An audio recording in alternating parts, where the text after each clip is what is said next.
Welcome back to my channel. It's me, Jen, again. And for today's video, bonggang-bonggang-bongga talaga ang video natin today. And i-ready nyo na yung wallet nyo, GCash nyo, Paymaya nyo, lahat na ng online payment o kaya cash on delivery, carry boom boom din, credit card, Kinembular. Go for gold na yan mga sis. Pero syempre, if hindi ka naman in the mood para gumastos this 11/11, then skip mo tong video na to kasi for sure, mabubudol ka dito. As in, all in talaga na budulan dito for today's video. So, again, if you want to be budol, just keep on watching. And if you don't want to be budoled but you still want to watch, then keep on watching. May point ba yun? Parang wala. Pero anyways, let's start. So, yun na nga mga sis, for today's video, tayo ay magbubudulan kasi 11/11. And diba kapag 11/11, it's the biggest sale of the year. Kaya naman lahat ng brands, aligaga, hindi mapakali sa pag-launch ng mga product, pagbigay ng mga malalaking discount, boom boom, pack girl. Alam mo yun? Kaya naman ako, bilang isang napakabait na content creator, i-share ko sa inyo kung ano ba yung feeling ko na super duper worth it talaga. I mean, lahat naman sila, alam mo, lahat talaga ng mga sinabi ko na worth it and maganda. Maganda at maganda talaga sila, okay? So, ayan, parang disclaimer na din to na if hindi ko ma-share dito yung ibang mga products na sinabi kong magaganda last time, hindi porket di ko nabanggit dito ngayon, eh hindi na siya maganda, okay? Maganda pa rin siya, okay? It's just that ang ginagawa ko, syempre ayoko naman kayong pahirapan na, ay lahat maganda, lahat ito ganto. Eh paano pa kayo makakapili, 'di ba? So ito, pinaliit ko na siya. Parang pinaka todo to the highest level na parang pinaka books. Gets you ba yun? Basta yun. Basta yun na yun. Papadaliin ko yung buhay nyo, okay? Kasi ang daming nag-release talaga ng magaganda ngayon eh. So wala talaga ako magagawa. Pero ang magagawa ko na lang is, alam mo yun, medyo mas pa-ontiin yung options nyo para mas mapadali ang buhay nyo. Gets? Basta yun na yun, maintindihan nyo na yung mga sis. Okay, so mag-start muna tayo sa skincare, o diba? Ito mga sis, may local, international, high-end, and luxury na to ha. All in na kasi nga talaga, diba? All in na talaga. So, mabibili mo to sa Lazada, TikTok, Shopee, o kaya sa stores nila mismo. So, lahat-lahat na, okay? And yung links will be on my description box, mga sis, kung nahihirapan kayong purchase sila, okay? Para todo check out na lang kayo. Anyways, mag-start muna tayo with, ano ba? Ito, ang aking toner. Si Clinique Clarifying Lotion, twice a day exfoliator. Morning and evening ko siyang ginagamit. And in fairness naman, hindi ako nagbe-breakout. Bugs naman sa akin to. And ayan, nakita niyo naman, bawas na din siya. So, ito yung ginagamit kong toner. And I highly recommend this kasi sensitive yung skin ko. Pero hindi naman ako nagkakaroon ng reaction or whatsoever. And yeah, ito yung toner ko. Next naman is cleansing balm. Ginagamit ko din si Vanilla Co. Pero nung nirelease to ulit ni Easy, ito na yung ginagamit ko kasi nga sobrang okay din siya sa sensitive skin ko and talaga namang na-melt niya lahat yung makeup na kailangan i-melt at the end of the day. Kaya naman, bugs na bugs sa akin tong Easy cleansing balm nila. Next naman is, ano bang next natin? Moisturizer. For moisturizer na day, ang ginagamit ko is ito, si Clinique Obvious ba? This is their moisture shirt. Sobra talagang moisturizing niya and very hydrating sa skin since alam niyo naman na dry skin girl ang sis nyo, ba diba? So, ayan. Ito yung ginagamit ko for daily use, okay? For daytime. Pero kapag mag-i-events ako and gusto ko talagang plakadong-plakado, hindi yan yung moisturizer na ginagamit ko. Simula nung napadala sa akin to ni Mac, na-amaze talaga ako sa kanya. Ito, inaamin ko lang sa inyo, PR siya, pero I love it. Nagustuhan ko talaga to. And nakikita nyo sa mga previous Get Ready With Me ko na every time na ginagamit ko to, pag nag-get ready with me ako, sobrang bugs na bugs talaga yung aking skin. Kaya naman, I love this and I highly recommend this Hyper Real Skin Canvas Balm ni MAC. Nga lang pala mga sis, this one may scent siya. Medyo matapang-tapang yung scent niya. So, if hindi kayo fan ng mga scent, so baka mag-pass na lang kayo dito. But ako, hindi naman ako nabobother dun sa scent niya. So, care boom boom lang. Then, for nighttime, mga sis, lalo na kapag feeling ko, gamit na gamit talaga yung pagmumukha ko. And feeling ko mag-breakout or feeling ko, alam mo yun, na-abuse ko talaga yung skin ko. This is my moisturizer pag nighttime. This is the Laneige Cica Sleeping Mask Night Barrier Solution. Ito yung ginagamit ko kasi nga, di ba, sensitive yung skin ko. So, I need yung parang mas pang-calm ng mga balat, ng balat ko. So, yeah, this is so effective and I highly recommend this if you're sensitive skin also. And also, pag magbe-breakout ka or feeling mo na sobrahan ka sa skincare. Yeah. So, ito, perfect to. Next naman mga sis is for the serum. For the serum, hydrating serum, ito, ma-recommend ko si Lancome Advanced Genifique. Very, very hydrating talaga siya. And I like it. Sobrang nice niya. And definitely, magre-repurchase ako nito kasi nga, effect siya sa akin. Pag daytime ko to ginagamit.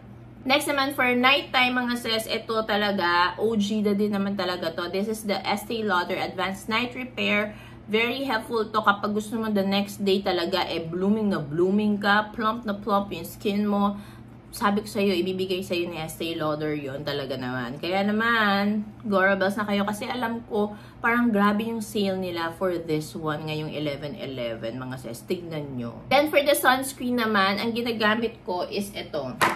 I'm not sure if may stock sila. Ayan, kita nyo naman. Si Sunny's Face Sunsafe SPF 50 Plus nila. Ayan, very gamit na gamit. Gamit ko siya ngayon. I highly recommend this. Very okay siya sa sensitive skin ko.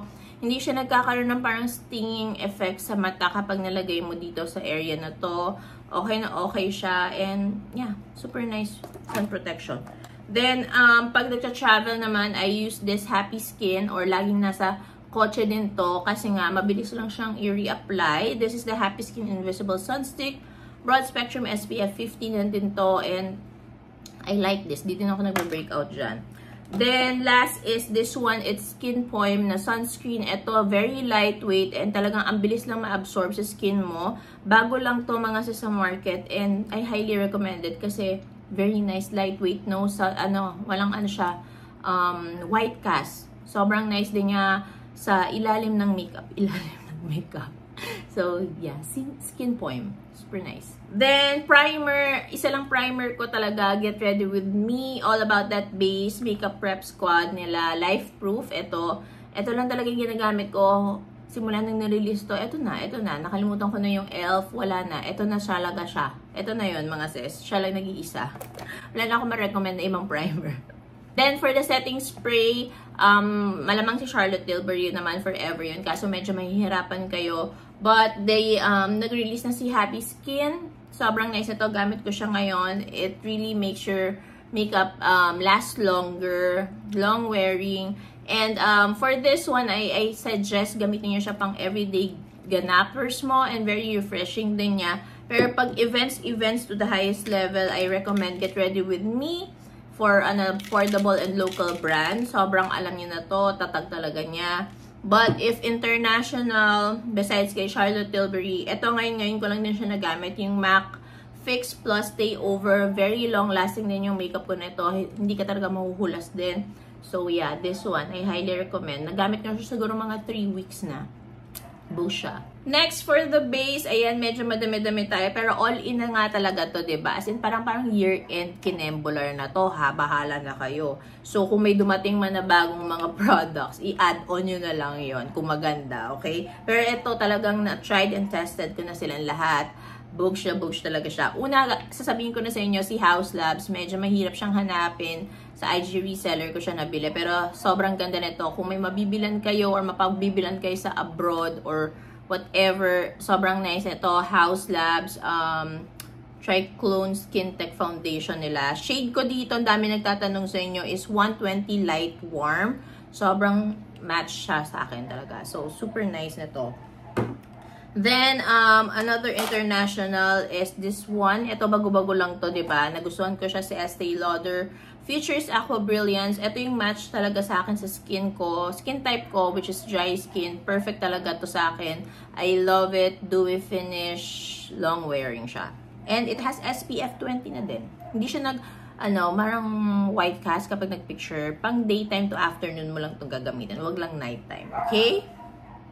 Next naman is ito. Sobrang bago to. Pero love na love ko siya. Gamit na gamit to the highest level. This is MAC Studio Radiance Serum Foundation nila. Alam nyo na yan. Hindi ko na kailangang i-memorize sabihin sa inyo, alam mo yun, basta maganda to. I love it. Kailangan nyo to. Pero, ang shade na kukunin nyo is 1 to 2 shades lighter, okay? Kasi nag-oxidize siya. Pero again, other than that, walang problema. Ang ganda niya. I love it.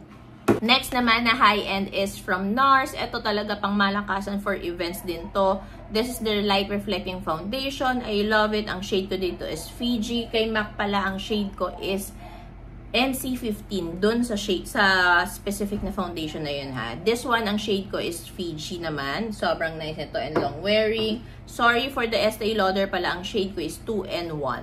Okay, 2-in-1. Then, dito na tayo sa local brand. I highly recommend this kay Get Ready With Me. This is their skin booster in the shade Kitana para sa skin tone ko. I love this. Karelyebo ni Charlotte Tilbury. So, why not coconut, diba? So, a must have. Then, for the skin tint, I highly recommend. Ito pa rin #1 ko. BLK skin tint. I love it. Super duper love. Then, I also love yung BLK cushion. Airy matte cushion nila. I love this. Alam nyo na yan. Boogs the Boogs. Ito lang ata yung cushion na ginagamit ko this past few months. So, I love this. Then, for the foundation, gamit ko siya ngayon. I super love. Ako oily skin, pero bugs siya akin to. Pero kung oily skin ka, mas bugs siya yun talaga. Itong Strokes foundation. Pero kahit di ka oily skin, ganyan siya ho, yung atake niya. Gamit ko siya ngayon. Ang ganda. Very natural lang yung finish niya. Andun pa rin naman yung glow ng skin mo. Pero, oh, kabog, diba? And hindi siya drying sa face mo. Kaya naman, I love this. Super nice foundation to. Then, also, last foundation for local is easy, namamayagpag sa pagka-dewy. And para siyang karelyebo ni MAC Serum Foundation. Kaya gustong-gusto ko to. So, books nyo to mga sis. Ang ganda nito, sabi ko sa inyo. Ang shade ko pala sa Strokes, ano ba yan? My shade sa Strokes is Light 02. My shade for Easy is NL2. For concealers, mga sis, and color correctors, nag-iisa, Get Ready With Me. Ito lang, si Light Peach and Green Beige. Alam nyo na yan. Sobrang love ko siya. Hindi na kailangan i-memorize. Pati to, hindi din kailangan i-memorize tong concealer na to. This is Medium Custard Soft Matte Complete Concealer. Siya yung ginamit ko dito para tapalan yung malaking pimple na yan. And itong NARS also na Radiant Creamy Concealer. Ang shade ko naman dito is Canel. Canel or Canel. Ayan. Super nice. Then for local, ang #1 ko lang talaga is si Easy. NM3 ako dito mga sis. Alam nyo na to, hindi na kailangan i-memorize. For the powder naman mga sis, you all know na mas prefer ko talaga yung mga pressed powder. Pero meron din akong i-recommend sa inyo syempre ng mga loose powder. Sa mga loose powder girlies dyan, syempre, diba? Pero unahin ko muna yung pressed powder. Syempre, hindi mawawala si Get Ready With Me na Powder Rush Velvet Setting Powder. Ang shade ko dito is Buff.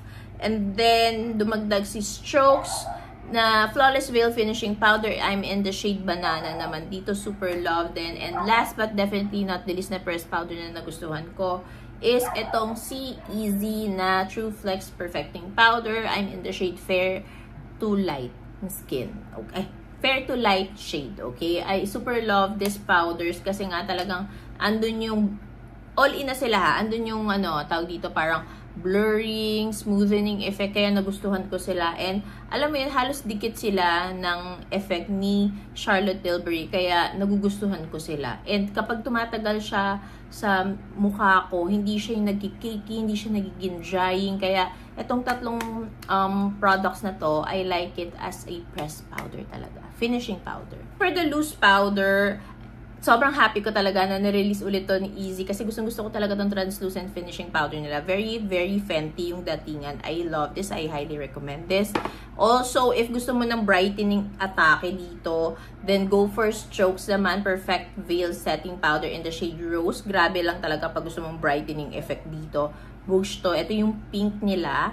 Then, itong Sheer Soft Blur Loose Powder ni BLK. Maganda din siya mga sis. And pag sinabing sheer or translucent talagang totoo naman. Wala kang makikitang bakas. Kaya maganda siya. Also, this one, di ba sabi ko sa inyo, nagustuhan ko yung Yummy Yum Skin Loose Powder ni Chuchu Beauty. Maganda naman yung atake niya talaga. Medyo messy lang. Medyo messy lang siya. Pero maganda yung atake nitong powder na to. Kaya, affordable side, go for this one din. Maganda siya. Or contour, bronzer na cream naman mga sis, number 1 ko is si Torrid, of course. Alam nyo na yan, easy. Then, kapag longevity, long wearing, super na matatag na sobra-sobra talaga. Then, go for Get Ready With Me in the shade Siargao. Ito yung ginagamit ko noon. Then, also, pag sobrang tatag din talaga, si Face Sculpt Strokes, super nice. Ang shade ko dito is Mochaccino and also Almond. Okay? Then, you can also try si Tevian Velvet Drops in the shade Cacao. Pag freshness lang yung gusto mong datingan, very, very nice to mga sis. As in, Bogue. I love it. Then, for brows naman mga sis, onti lang sila. For laminating or grooming yung brows, I super love talaga si Brow Lift. Lalo na pag events, alam nyo yan, grabe yung atake nito. Then, for freshness galoran, si Strokes Brow Fixer Amazables, alam nyo na yan. Difference lang nila is this one is matte, this one is medyo may glue ang finish. Then for the brow pen, 'di ba mahilig ako sa brow pen talaga. Syempre yung microblade pen ni Strokes talaga, Amazables yan. And also this one, si Easy. Gabi. Gamit na gamit talaga din si Easy. Si Easy & Co na brow detailing pen. Sa Strokes, ang shade ko is graphite. Then sa brow naman ni Easy is ash brown naman ako. So, ayan. Ito yung ginagamit ko madalas talaga for brows. Okay, so sa blush naman tayo. For the blush, I highly recommend talaga itong Mancha ni Get Ready With Me. Super love this shade. Sobrang nice niya kasi talaga. Atake niya, freshness lang. Then, actually lahat nitong papakita ko sa inyo powder blush, freshness lang yung atake niya. Kaya gustong gusto ko. This one naman is Pillow Pop in the shade Dreamy Coral ni Everbilena. Super nice din ito, mga sis. Sobrang ganda ng atake nito. And very long lasting yan ha, in fairness sa kanya. Then, this one is from Choo Choo Beauty. Yung kanilang Heart Blush Duo. Diba? Grabe yung atake nito. Ang pinaka-favorite ko sa kanya is Dear Lily. Grabe long lasting tong powder blush na to as in. Then, also yung Blush Mood ni Vice. Sobrang nice in the shade Soft Mauve and also Apricot. Sobrang nice ito. Gustong-gusto ko yan, mga yan. And makikita nyo to, ginagamit ko sa mga Get Ready With Me ko kasi nga, maganda talaga siya. Powder blush pa rin tayo, mga sis. This one naman is from Kiko Milano. Alam nyo na gustong-gusto ko tong shade na to. This is 06 Unlimited Blush ni Kiko Milano. Super nice na to, mga sis. Try nyo and you will love it talaga. Of course, from NARS, it's the O Blush. Alam nyo na yan. Sobrang nice ito. Kahit wala kang highlighter, okay na agad siya, mga sis. Then, this one, lalagay ko na lang siya sa blush, powder contour, or whatsoever, powder highlighter. This is yung Tri Palette ni Tevian Dainty Doss in the shade Love Letter, yung pinaka-favorite ko, mga sis. So, go for gold. Sobrang sulit na sulit ka dito kasi pwede mo na din siyang maging eyeshadow and everything. Kumpleto ka na kapag ito yung dala mo, hindi ka mamoblema. O, diba? Next naman is pang liquid blush naman tayo. For liquid blush, hindi syempre mawawala si Milk Tint ni Get Ready With Me. Ito na yung new version nila. So, you all know naman sa old version, si Pomelo yung pinaka-favorite ko. Pero sa new version, actually, tatlo na. Ang gusto ko sa kanya, si Lychee, Gelato, and si Bingsu. Sobrang nice nitong mga shades na to. Kaya naman gustong-gusto ko siya. Yung atake niya is freshness, Titas of Manila.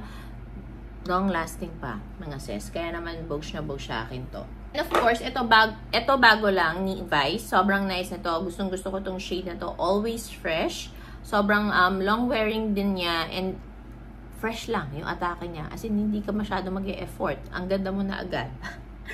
Then, ito, gamit na gamit sa akin to. Si Sex Appeal and also si Revel. And si Garden Rose na din ni Velvet Drop. Sobrang nice ng mga shades na to, mga sis. Lalo na kapag combo mo din siya, ang ganda-ganda nung atake niya sa balat mo talaga, mga sis. Very long-lasting din tong cream blush ni Tevian. So, you must try this, mga sis. As in, ang ganda ng atake niya. Mas-shook ka talaga na, wow, parang ganon. Diba? Then, last, mga sis, bago lang din to, grabe, na-amaze ako dito. This is the Everbilena Pillow Pop liquid blush nila. Kasi diba may Pillow Pop sila na ganito. Tapos meron silang blush. Ay, etong shade na Fresno, gustong-gusto ko talaga to. As in, ang ganda-ganda niya. Hindi ko pa, eto lang siguro isa-swatch ko sa inyo ngayon. Kasi nga, hindi ko pa to nagagawa ng video. Pero, Gustong-gusto ko talaga to. Very long wearing. And tignan nyo yung shade niya. Ang ganda, ba diba? So, parang ito lang yung isa-swatch ko sa inyo for today. Kasi nga hindi nyo pa nakikita. Pero ito, ang ganda-ganda talaga niyan. Sobrang nice nung shade na yan. Yung Fresno, mga sis. Okay, so sa lip balm naman tayo, mga sis. Ang dami na nag-release ng mga lip balm ngayon. Pero ito yung mga gamit na gamit ko talaga na lip balm, okay? First, of course, is Get Ready With Me in the shade Sangria. Super love this talaga. As in, super duper duper love. I love this na malapit na siyang maubos sa sobrang love ko. Ang ganda ng shade na to. Actually, yung ibang shades din magaganda. So, you can try them out. But ako, ang pinaka-favorite ko is si Sangria talaga. Then, next, this is the Serum Tinted Lip Balm ni Everbelen. Tama ba ni Everbelen? Everbelen. Nagkakagulo na kasi ako sa kanya, Everbelen, na pati kay Caroline eh. Pero anyways, ayan. Super gusto ko to. And the shade Latte naman, yung nagustuhan ko dito sa lip balm nila. Speaking of Caroline, nag-release din sila, kaya naguguluhan ako kanina. Pero this is their lip balm, and in the shade Bronze naman, yung gusto kong shade. Alam niyo ba't gustong-gusto ko sila? Kasi andun yung very moisturizing and very ang tawag dito, lightweight nila sa labi. And yung atake nila, ang ganda, pati yung shade. Kaya bet na bet ko. Then ito naman, yung from Vice, bago lang nila to. This is lip balm Too Luscious. Ayan, sobrang gusto ko tong shade na to. And also, itong si Too Juicy din nila. Ayan, mayroon pang ano. Ayan, ganyan si Too Juicy. Sobrang nice nito. Makikita niyo sa TikTok ko yung swatches nila kasi nga, na-try ko na to sa TikTok. So, if you wanna see the swatches there, go for gold lang, okay? Sobrang nice nito. Okay, so for the gloss naman, mga sis, number 1 ko talaga na lip gloss is of course si Strokes. Ayan, alam nyo na yan, number 1 ko to in the shade My Lips But Better. Sobrang love na love na love na love ko to. Lip gloss, lip oil tayo dito, okay? So ayan, super love na love ko to. Then next is itong bago release ni BLK na lip oil Sun Kiss talaga. Sobrang gusto ko yung atake talaga nito, kaya wala na kayong magagawa pa. Wala na kayong magagawa pa. Then, for colorette naman, alam niyo yun, nagustuhan ko tong si Sand, diba? Sobrang nice itong shade na sand na to. And very lightweight lang niya sa labi, mga sis. Kaya, bet na bet ko talaga. Tapos, nag-release din si Lucky Beauty ng lip gloss. And very lightweight niya. And I like it talaga. This is in the shade Allure. Ayan, gamit ko siya ngayon. Sobrang nice niya. I love this. Para siyang yung kay Easy. Actually, hindi ko mapakita si Easy ngayon kasi naubos na siya, natapon na siya. Pero, magre-repurchase ako ng mga sis. Si Easy Love Boat na Hydra Gloss. Sobrang love ko yon. So, yeah. This one is from Lucky Beauty naman in the shade Allure. Sobrang gusto ko tong shade na to. Kaya, yeah. Ito yung mga lip gloss or lip oil na bet ko. For the lip tint or lip stain naman, ito yung pinaka-best of the best talaga. Of course, number 1 si Chance kasi super love ko talaga yung shade niya. As in, sobrang nice niya talaga.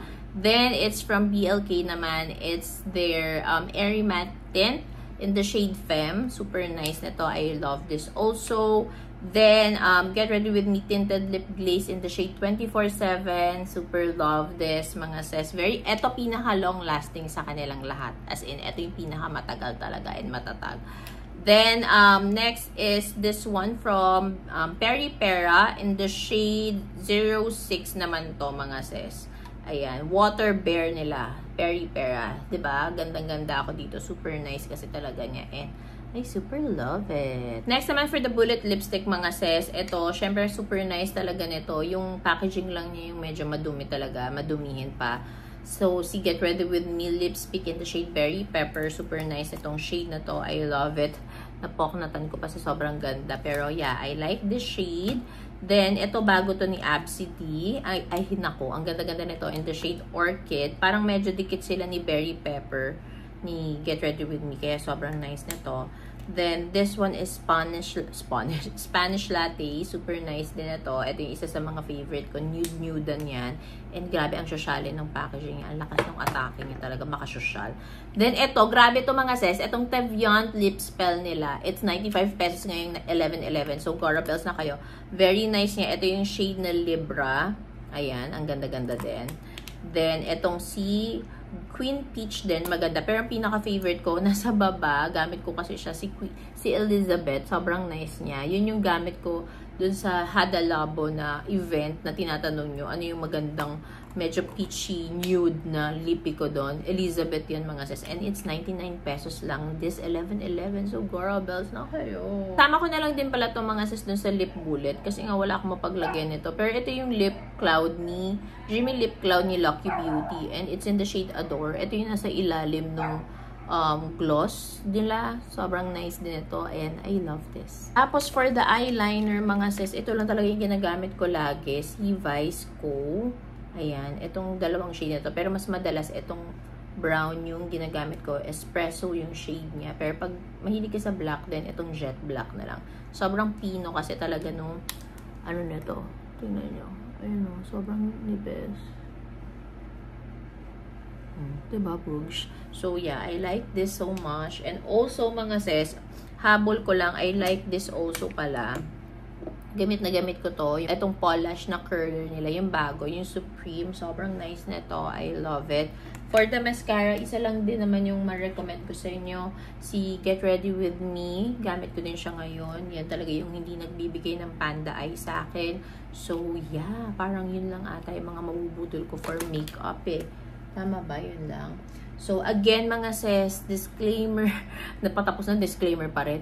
Again, reminder na lang na if hindi ko nabanggit yung ibang mga products na nasabi ko na magaganda din before, maganda pa rin naman yun, mga sis. Okay? It's just that, ito yung parang pinaka bush na talaga. Yung parang pinaliit ko na lang yung options nyo. Pero if gusto nyo yun and nag-work sa inyo yun din before, go for it, repurchase lang. Kasi kung ano yung nag-work talaga sa inyo, yun dapat yung binibili nyo ulit. Kasi maganda siya. Pero again, okay din naman na mag-welcome ka ng ibang products sa collections mo, diba? Ganun naman talaga yung makeup eh. Parang, it's a collection. Kaya talagang madadagdagan at madadagdagan. Yung iba, medyo matatambay for a while. Pero magagamit at magagamit mo pa rin naman siya. O, diba? So, ayun lang. Thank you so much for watching. I hope makatulong sa inyo to hanggang December na ha. End of the year na, okay? So, hindi na tayo gagawa nung end year budol. Okay, ito na yon. Okay, all in na to. Kasi ito yung biggest sale talaga nila, 11.11. Kaya, tinulungan ko na kayo. Okay, so ayun lang. Thank you so much for watching at sa pagtsatsagang panoodin to. And ayun na. Don't forget to like, share, and subscribe on my channel, mga sis. Bye!